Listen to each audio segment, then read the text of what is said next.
I wanted to talk about some things that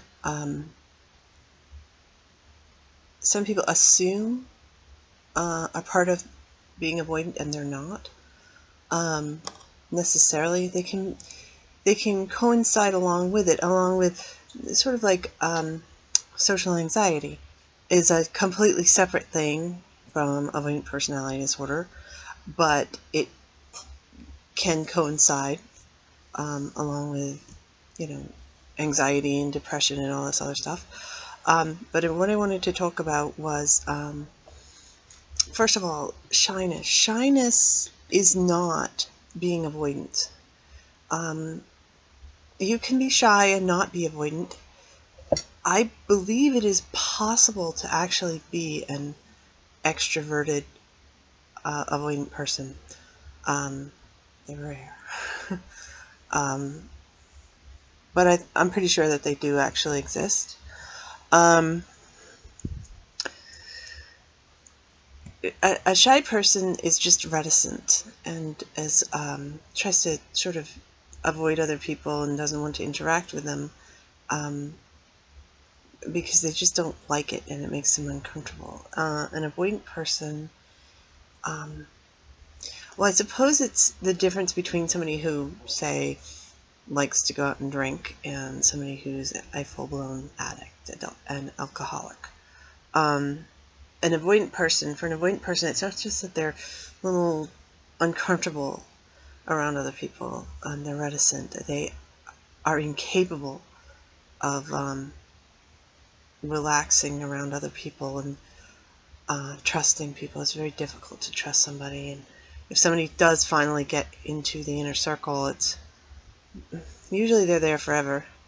And it takes quite a bit to get somebody out of the inner circle. Shy people aren't like that. Shy people, they can interact on a much more, I want to say a superficial level, although that's sort of not nice. I don't say that to be mean. I'm trying to make distinctions here. Shy people can have acquaintances, and generally avoidant people do not. And either somebody is a really good, close friend, or they're completely out. There's generally nobody in between for avoidant people. The closest would be people that you're forced to work with, or interact with because of work, on maybe a daily, weekly, monthly, yearly basis.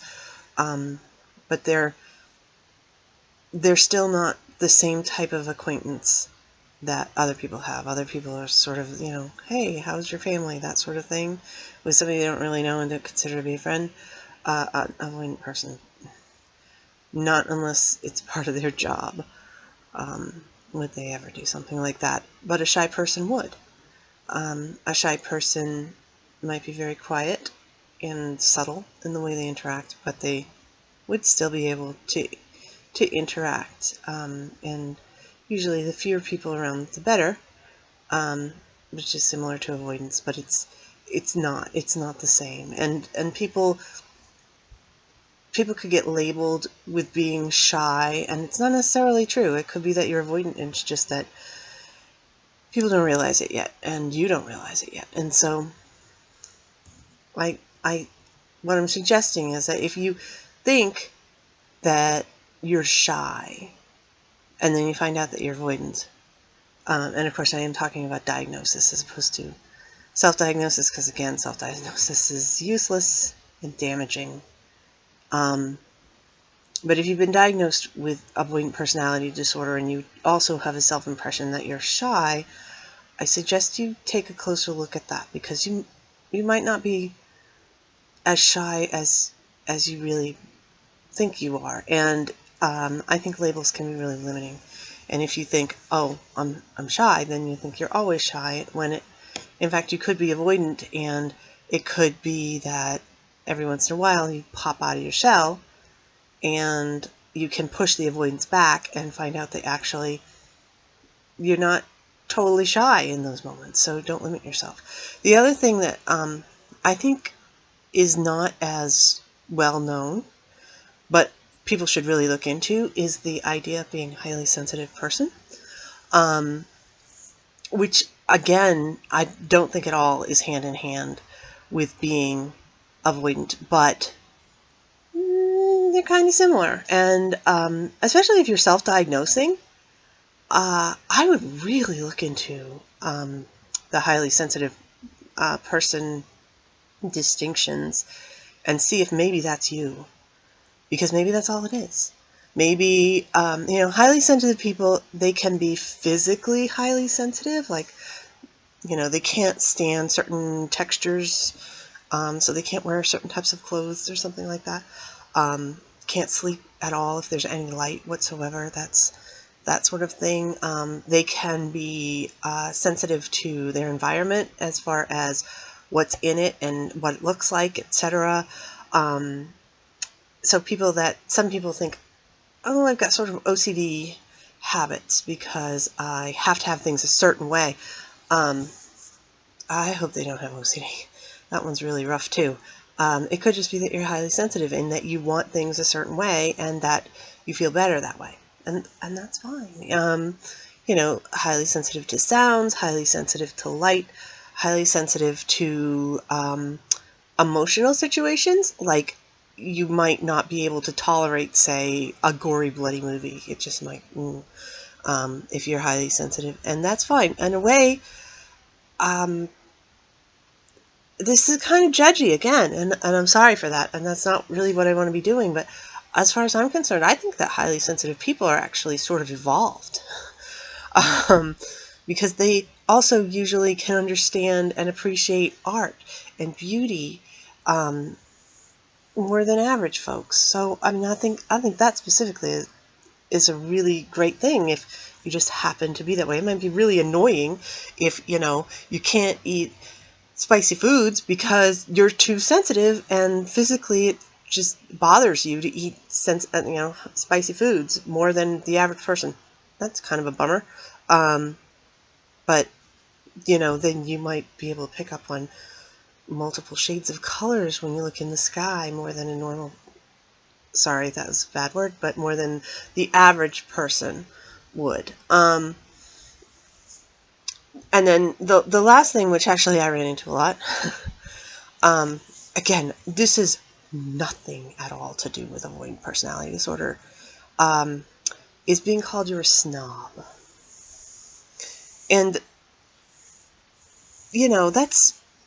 that's usually an abusive person that calls you that.